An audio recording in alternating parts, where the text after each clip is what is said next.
So good afternoon, everyone. Thank you for joining us.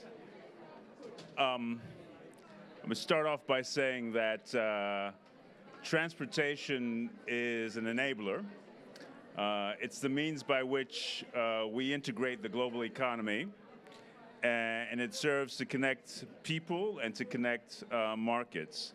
And for 60 years, the bank group has been supporting the aviation sector. We have a portfolio of about 160 projects and a total level of commitments of 34 billion right now. But greening aviation is a formidable challenge, but it's not an impossible one, and it will require the effort of multiple stakeholders. And I have to say that the aviation sector has taken the pioneering step of adopting a global commitment to reduce emissions through, and I have to read this because otherwise I always get it wrong, carbon offsetting and reduction scheme for international aviation, or better known as CORSIA. The World Bank Group is looking for ways to support CORSIA implementation, and many of you may have heard that just yesterday, MIGA, which is a part of the World Bank Group, launched its letter of authorization to provide protection against the risks, the political risks associated with use and delivery of carbon credits. And again, we're looking to see how that letter of authorization might be used in the context of CORSIA compliance. For us, our success really lies in our ability as a multilateral that provides political risk insurance to get the government to actually honor the commitments it makes. So we'd be looking to do this in the context of the commitment it makes that credits can be used or credits will be delivered as expected. And some of you will know that our track record on this front is actually pretty good. In the close to 40 years of existence, MIGA has supported about 1,000 projects. We've only ever paid 11 claims, but in that very same time, you've had about 200 projects that have been in trouble, which means 189 times we're able to step in and to resolve the issue such that the government meets its commitment. And we see that as having potentially considerable value with respect to carbon credits that would be used for CORSIA compliance. I'm joined today by an esteemed panel that I'm going to introduce to you right now to talk about CORSIA and to talk about the manner in which the collaboration with the World Bank Group and MIGA might work. First speaker is Dr. Marie Owens-Thompson, who is Senior Vice President and Chief Economist of the International Air Transport Association, which plays a critical role in the aviation industry journey towards sustainability. IATA is working to support effective carbon market mechanisms to help the aviation sector meet its ambitious climate goals. Next, we're honored to have Ms. Jane Huppé, who is envoy of the ICAO Secretary General, which is the International Civil Aviation Organization, and it's a specialized agency of the United Nations. It coordinates the principles and techniques of international air navigation. Next, we're joined by Denise Dastan, who is Corporate Sustainability Manager for Turkish Airlines. As a leader of one of the world's largest airlines, Denise is directly involved in aligning Turkish Airlines operations with sustainability goals, including CORSIA, and her perspective will shed light on the practical challenges and strategies airlines are adopting to meet emissions targets. And finally, but not least, we have Mr. John Melby, who is CEO of Expansive, a company that provides the market infrastructure needed to drive the energy transition at scale. We're going to start off by hearing from Marie, and I'm going to ask you to give us a few remarks with respect to CORSIA to help set the context. So with that, over to you, Marie. Yes. Hello, everybody. It's nice that you are so many to attend this, what we think obviously crucially important conversation. So, you know, I think it's worth pointing out that aviation is one of the uniquely aligned industries where you know, the Paris Agreement was adopted in 2015, and then ICAO you know, brainstormed CORSIA in 2016, And then we adopted the net zero by 2050 target among airlines in 2021, and ICAO swiftly followed in 2022. So I personally am not aware of any other industry with this kind of UN body, member country alignment with the industry and having taken the same commitments across the board. So there's no doubt that this is what we are wanting to do, bring airlines to be able to fly sustainably in the interest of economic development, as aviation is, I would say, not only an enabler, but also an accelerator of economic growth. So in that context, you know, it's with some degree of frustration, I have to admit, you know, that we talk about these CORSIA eligible emissions units and realize that in order for aviation to be, in order for airlines to be able to purchase these, and that's an obligation on us, the countries have optionality in terms of making them available to us. So I think everybody has tried to, of course, act with good intentions, but sometimes the left hand might not speak to the right hand, or I don't know exactly how to explain this situation, but this is the fact. So here we are, as airlines, trying to seduce you as countries. I don't know who you are necessarily, but if you are from countries, that's what we're trying to do. We're trying to seduce you and convince you that if the projects that you have in your countries generate CORSIA eligible emissions units, well, then, you know, we're like, I don't know if you watch Shrek, yeah? We're like Donkey and Shrek saying, you know, pick me, and try to, release these credits so that we can use them. In order for countries to be able to do this, they must emit a letter of authorization, and they have to do the corresponding adjustment so that these emissions reductions are not counted multiple times. That makes perfect sense. And now, of course, we understand the huge administrative process that all of this entails. And these things have to happen, you know, hopefully in some kind of logical order, and maybe indeed with the help of MIGA, so that everybody can transact appropriately, and this can happen. So that's our curious situation in the airline industry, is that we get imposed things upon. Yeah, people oblige us to do things, but nobody's obliged to provide the thing that we need to comply. Yeah, we are also often obliged to purchase SAF. Not that we have any problem with that. We would purchase a lot more SAF if there were available. Yeah, SAF, sustainable aviation fuel. But it's absolutely, again, remarkable that we can be told to purchase SAF and then nobody's obliged to produce the SAF for us.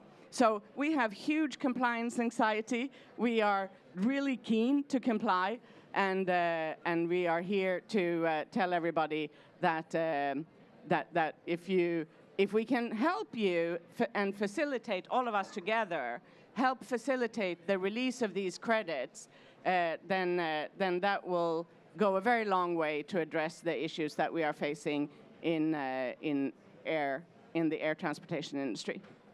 Thank you. Thank you, Marie.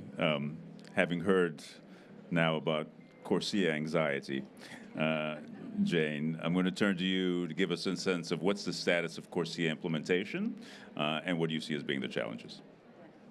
So thank you for the opportunity. I think I have to bring you together with me a little bit earlier in that journey to understand then where we are right now.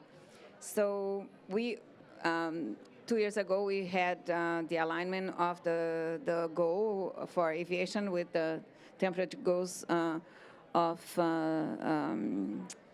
Paris. But before that, in 2010 already, the sector was one of the first sectors to put a global goal to pursue carbon neutral growth by 2020, from 2020 onwards. Subsequently, because of COVID, that goal went even down, becoming basically a 2016 carbon neutral growth. But what happened was, with that decision, we In 2010, we knew we could not do that just with in-sector measures. And there was the commitment that if we could not, by 2020, reduce everything in sector, at that point, we should be ready to do some offsetting. And why offsetting? Because we looked into taxes, we looked into emissions trading, and we looked into offsetting. And offsetting was the most cost-effective and was the one that gave more security for the developing countries that were very anxious at the time that the perspectives was the air traffic would grow much more in the developing countries. So anything related directly with a tax on aviation for the development countries would be an inversion of the convention. So the way we address emissions tradings was much more complicated to do globally. And again, the resources would be going to states and not specifically to be allocated to aviation as well. So there was a bigger chance for projects to be then under an offsetting scheme global to be directed to the developing countries. So with all of that, the decision was taken to do a global offsetting scheme. Easy to say, not easy to do. We then looked, we are global, so we need standards. So if you take the airplane, you are getting on 15,000 standards approved internationally by 193 states, basically the same size as the convention, and 100 international organizations are consulted. Not different for CORSIA. CORSIA is an annex of our convention. We had to have standards. There was no global criteria for emissions units. So I am Director of Environment for Aviation, but I had to then define and approve emissions units criteria. So everybody says impossible. We tried here, we tried there. We basically can only have a guidance. We do have a standard. The criteria is part of CORSIA. It's a globally agreed standard. And it's a pass-fail. We are agnostic with the source of the project as far as you comply with those standards. And, you know, there's the one thing that we really needed to ensure as part of that criteria is you cannot have double counting. So non-double counting is part of that criteria. So there will not be an emissions units without, as Mary said, insurance that this is not going to be used elsewhere. So to ensure that we have all of that and that the programs are ready to fulfill those criteria, permanency, non-double counting, I can go on and on here, but the criteria is on the website. Please go for not to lose time. We do an assessment of those programs. So it's not that the airlines will go out there, buy an offset, and that's it. No. Those offsets have to be approved by ICAO. So what we do, we approve the programs. And to approve the programs, we have a very thorough process. It's a group called TAB. It's a mix of states from the different parts of the world, experts from those states. They follow the criteria and the implementation of the criteria rules, and they assess the programs that come to ICAO to be assessed.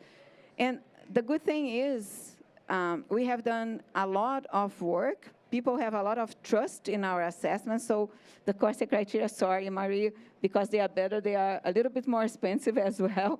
But not only aviation and airlines want to buy them, but a lot of other sectors want to buy them. So we did all this work in aviation, but now we are concerned that suddenly we will not be able to maintain those emissions units for aviation.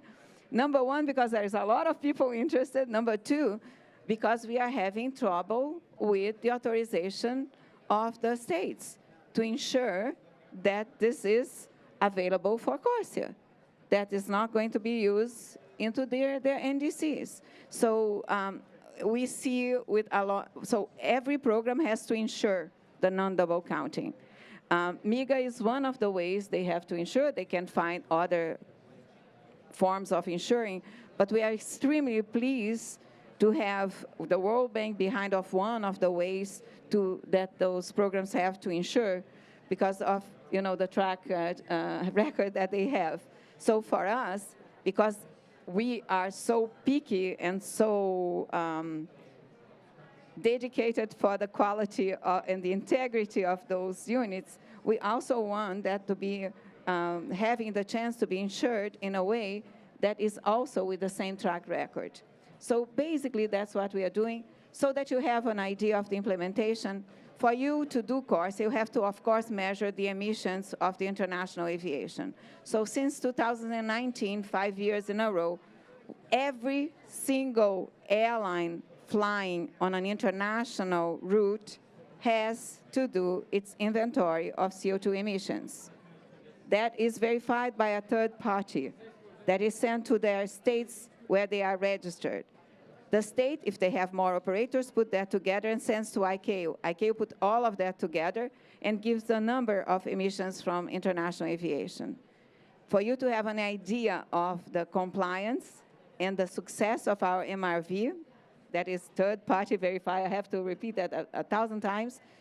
I just closed 2023 inventories last week before I came to COP. 99%, and I'll repeat, 99% of the emissions were reported by states. Secretariat had only to fill up 1% of the gap. One handful of states, one bigger state and very little ones. And that shows the success of CORSIA.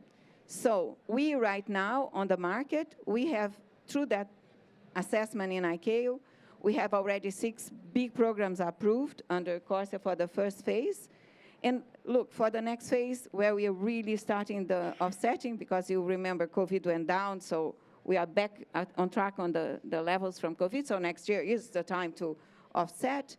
We will need in that phase, around 100 million tons. That's the ball game.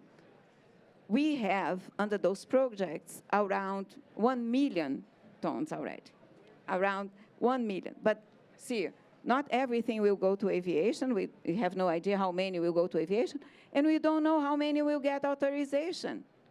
So you produce, and you do the assessment, and you ensure the quality of 1 million units, and you have none.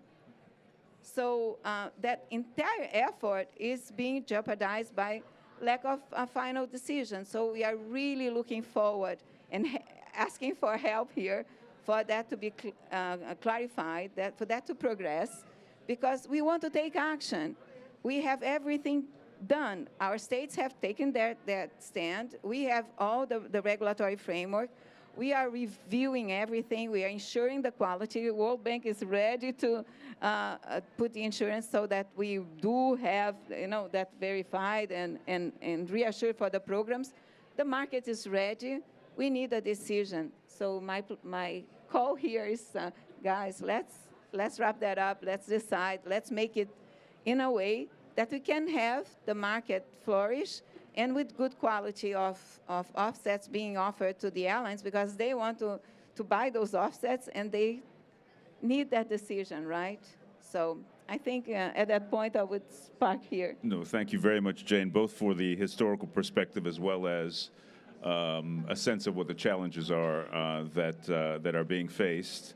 We've heard from the association, we've heard from the regulator. We're now going to hear from an airline. Denise, my question to you, and it's a two-part question, is how is Turkish Airlines preparing to comply with CORSIA? And how does the Article 6 progress at COP29 affect your approach to CORSIA compliance? And fair warning, there are developments happening on Article 6 negotiation right now. So you may want to take that into account as you provide your answer. Thank you. Thank you so much. Hello, everyone. Actually, CORSIA represents a significant step towards the sustainability in aviation industry. As Turkish Airlines, we aim to be carbon neutral by 2050. And we actually identified 5 different components to achieve this goal. SAF usage and carbon offsetting are among the most critical pillars. to achieve this goal. And CORSIA, in this regard, CORSIA plays a significant role for our carbon offsetting strategy. And Turkey is among the first countries to participate in CORSIA voluntary, and Turkish Airlines has been an active adopter since 2019.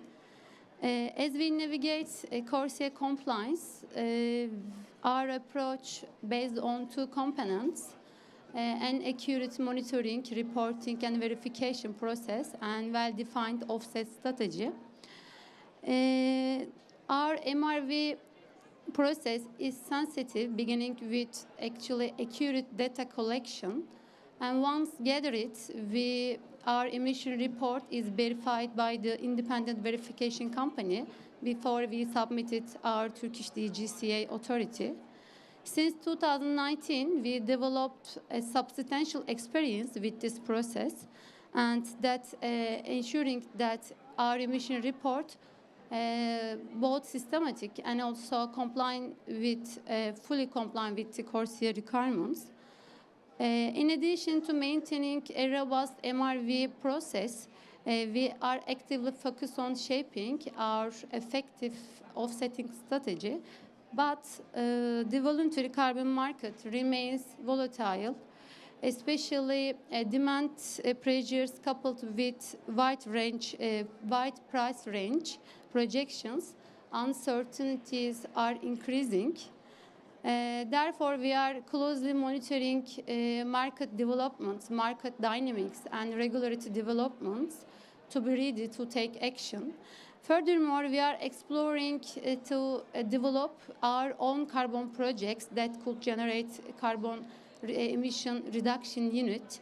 And this approach will not only align with our sustainability goals, but also allow us to secure our CORSIA compliance in the future.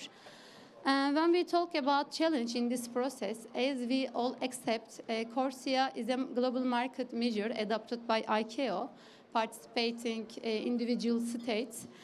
We are really, as Turkish, we are really pleased to be part of this valuable scheme.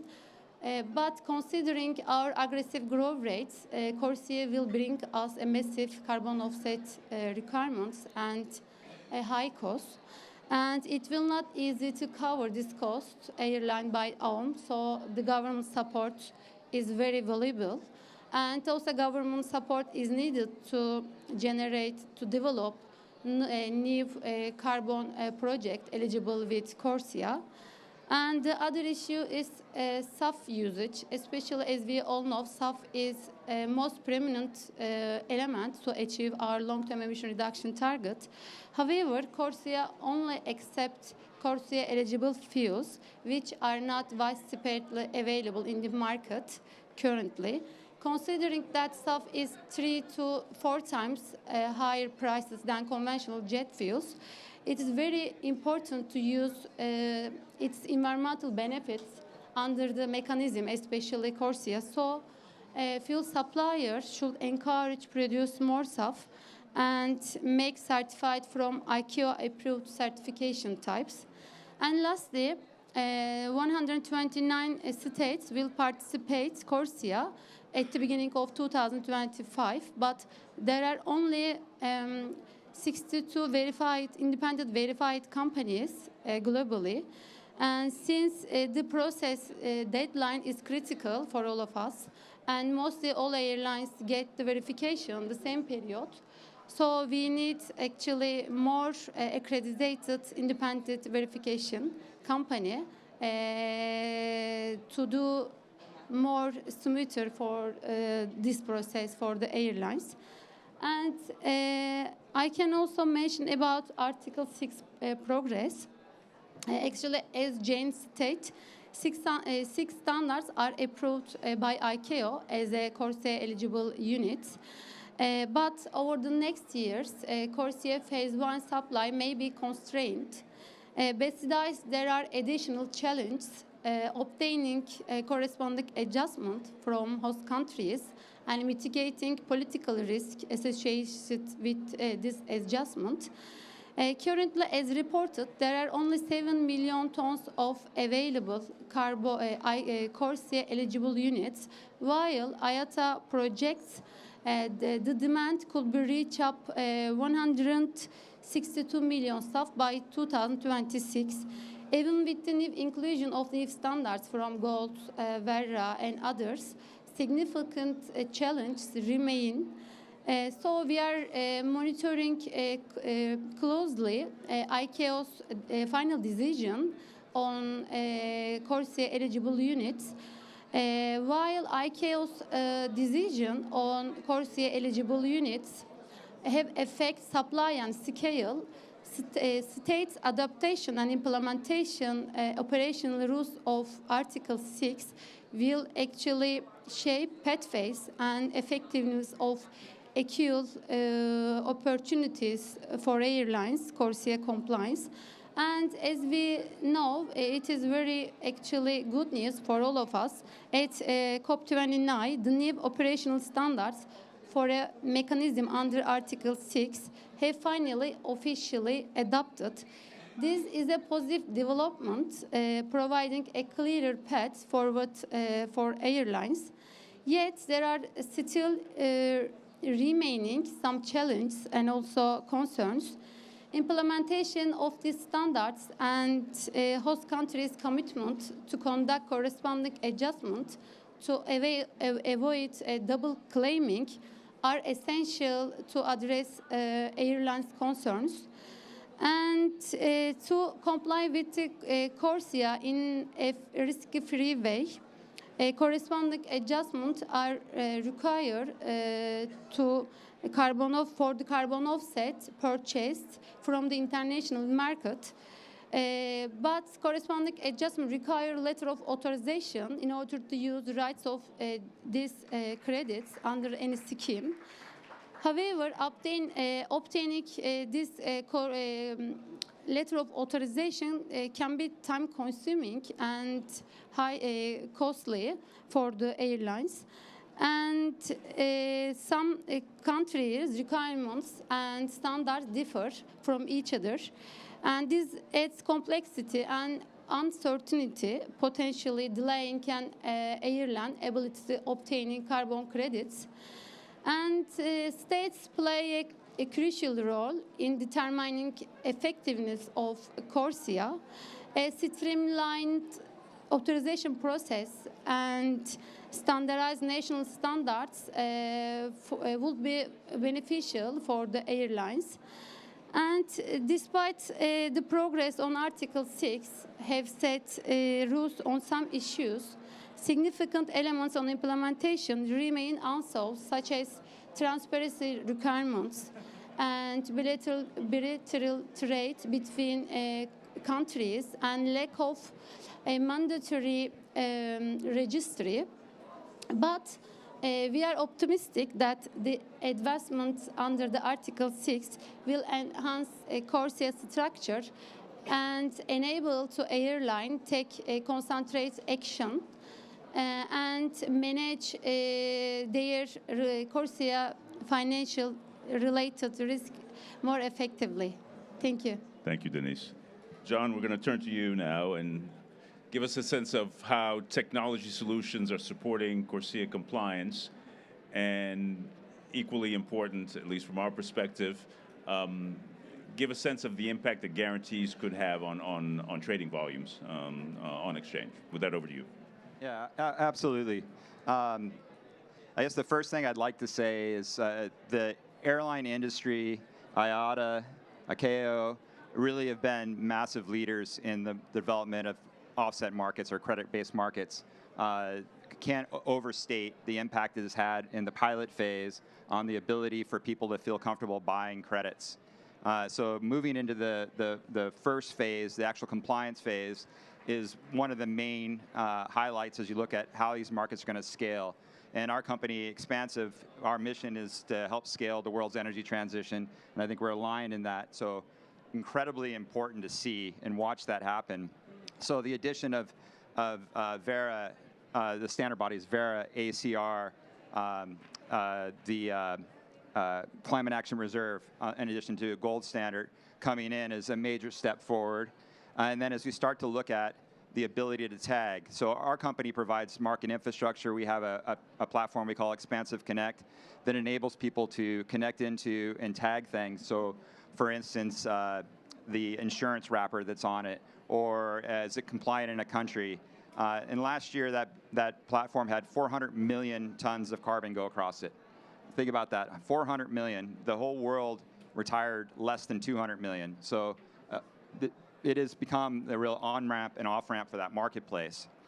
So with that, and the ability to tag and add the credibility of the World Bank LOA, insurance around MIGA, taking away political risk, it even further elevates the quality of those credits. So the work that ICAO has done, getting people to get around and support a set of types of credits, enables folks to buy.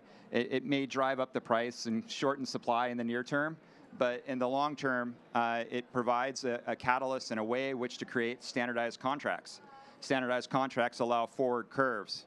Forward curves allow investment, and that's really what we're here about. So, I applaud that process, and I think that the step forward with the MIGA insurance, it adds that additional comfort for people to transact. And to give you an example of that, we are partnered with IATA on ACE, which is the platform exchange for airlines.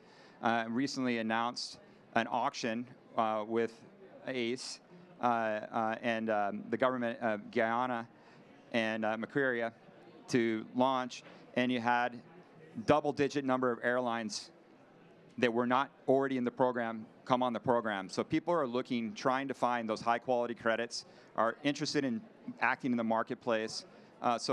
That technology, our role is to make sure it's flagged, people can see it, they can transact, they can have the comfort that, yes, what they receive has that label.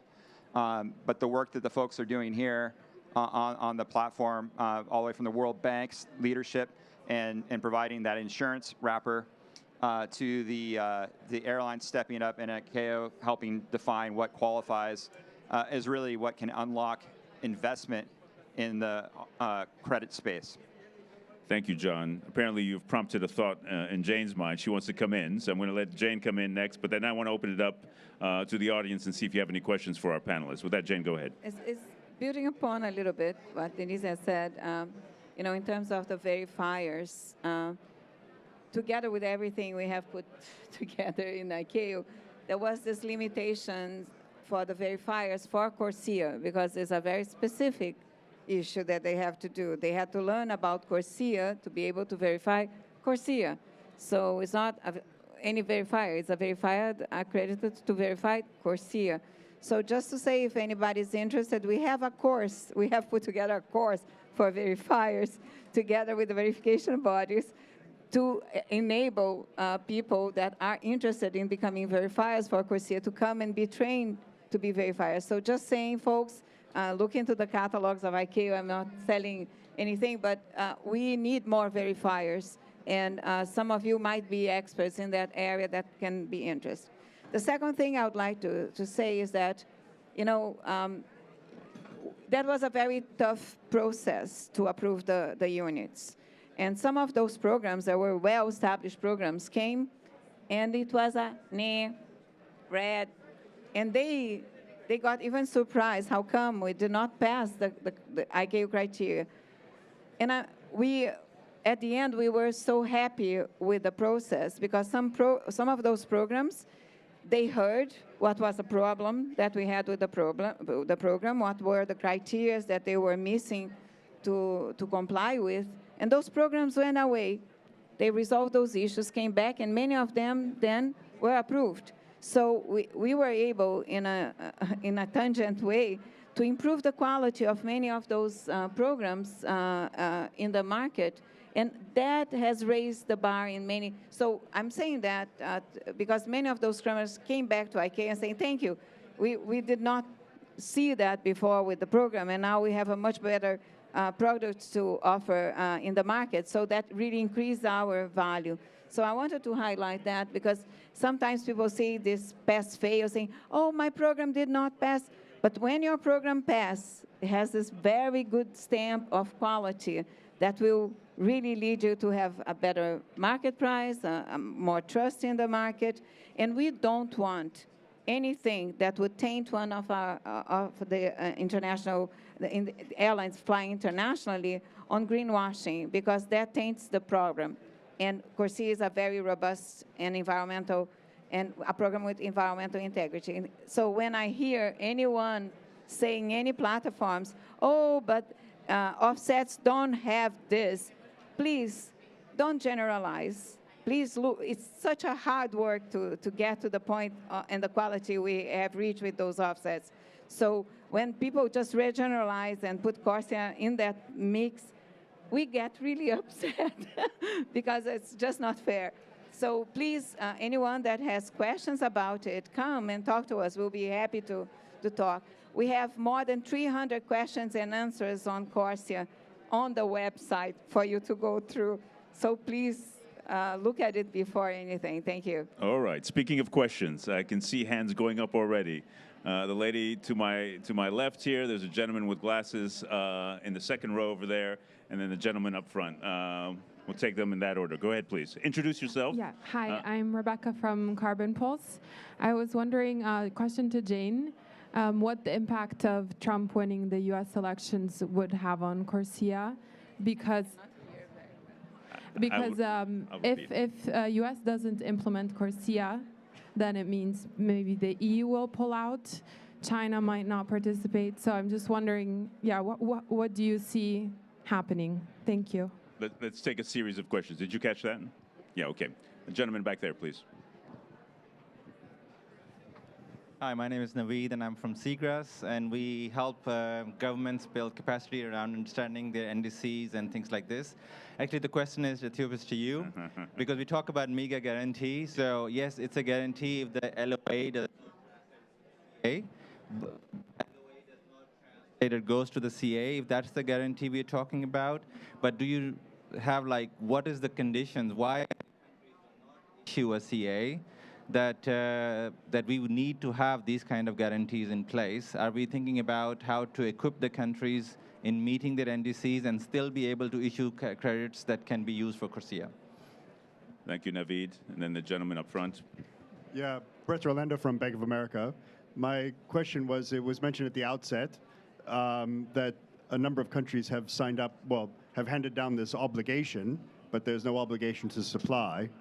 Given that the 130 countries volunteered to participate in this, how do we explain the disconnect for the 130 countries who have voluntarily taken on the obligation and the 200 odd countries that can potentially provide that supply?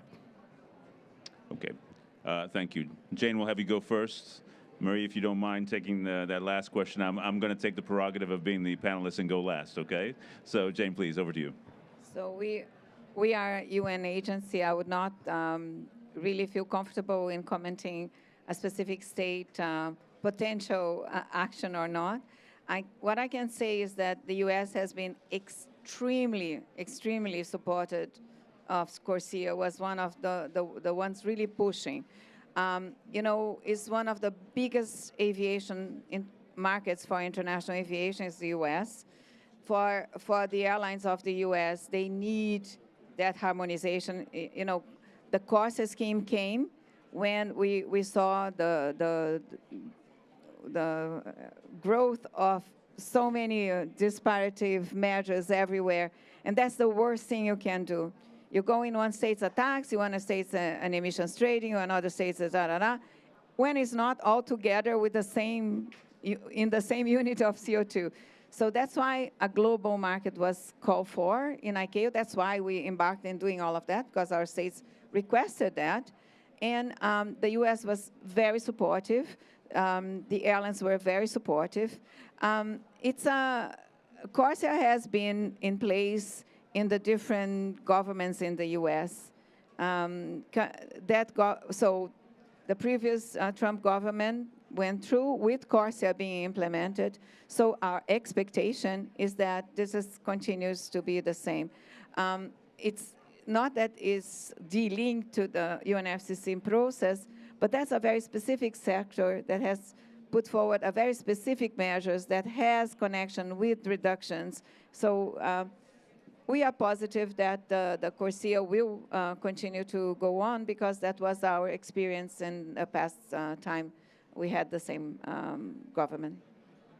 Thank you. Marie, please. There was one question on why this disconnect. Can I just make one comment? Yeah, go ahead.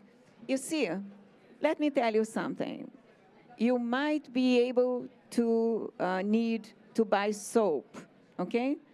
But then you still don't have to buy the soap. So you might just leave to the last minute to buy the soap and then see what is the... So right now, the CORSIA implementation, the offsetting will start next year.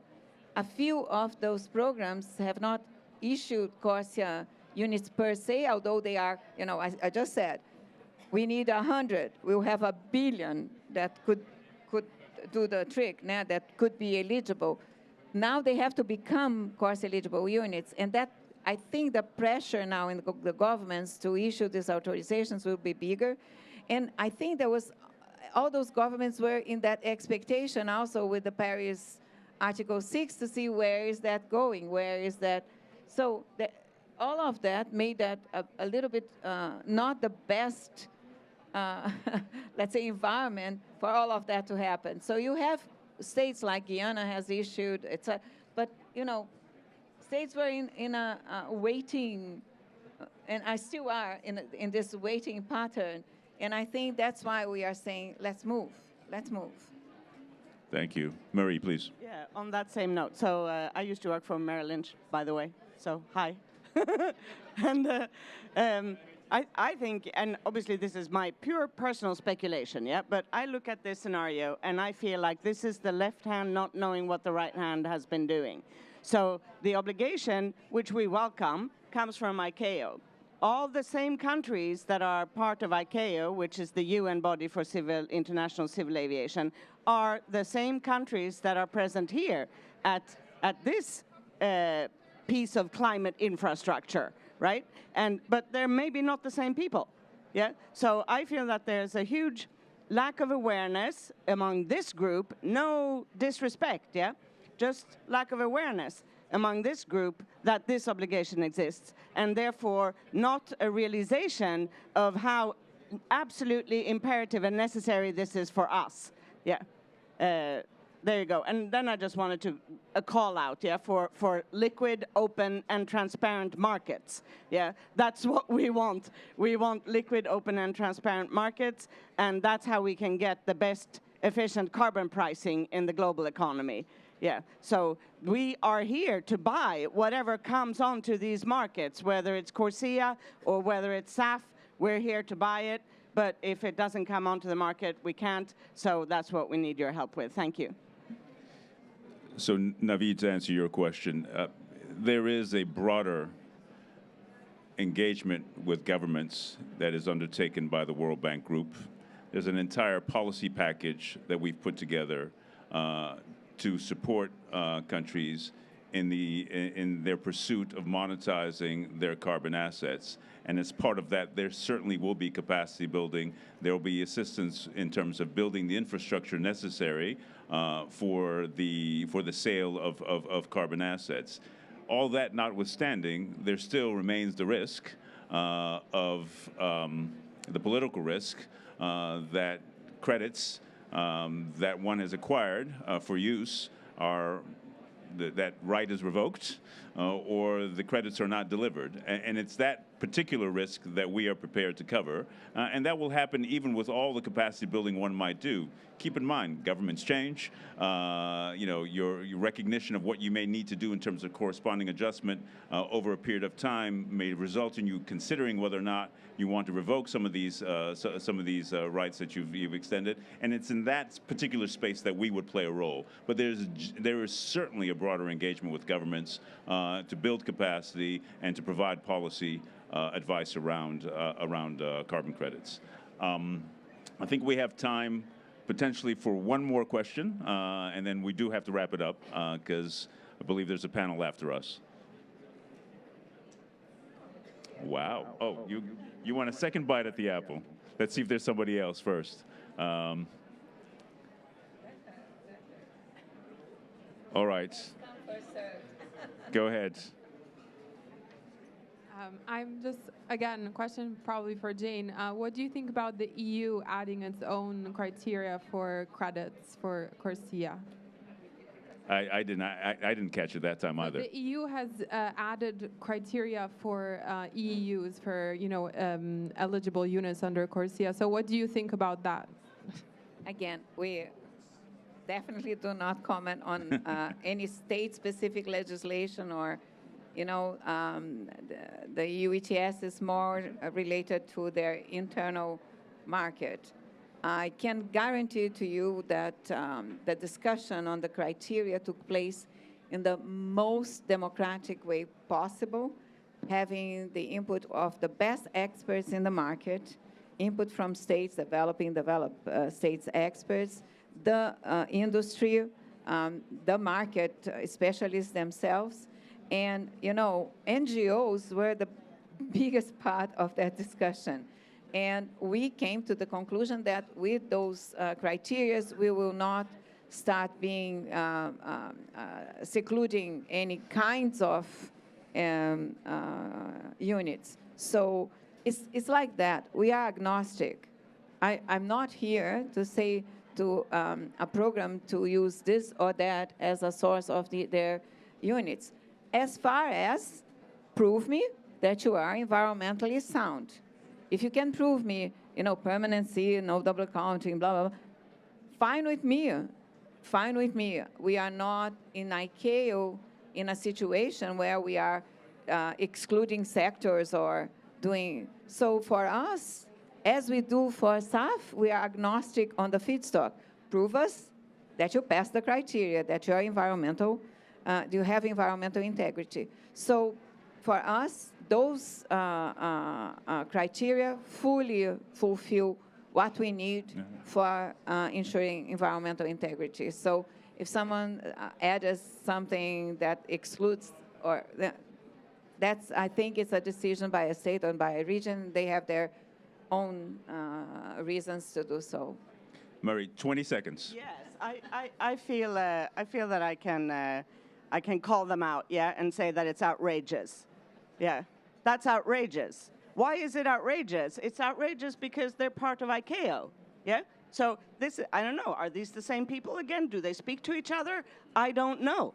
But they are part of the process that, put these criteria into place, and they voted for it there, right? And then they go home and they do something completely different. That's outrageous, And it's completely unhelpful for us, because what it leads to is distrust in the system, uncertainty around these markets, and fragmentation in the industry, which is probably the most global industry in the whole world, where we fly to all of these places and try to meet everybody's rules. We need harmonization and standardization and solidarity around the mission. All right, we got to wrap it up.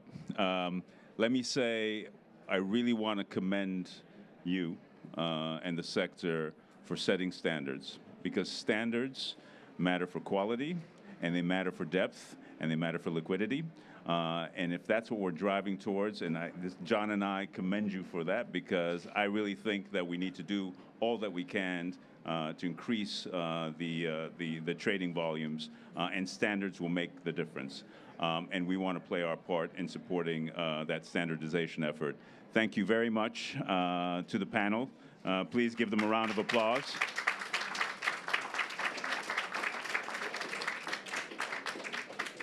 Good afternoon.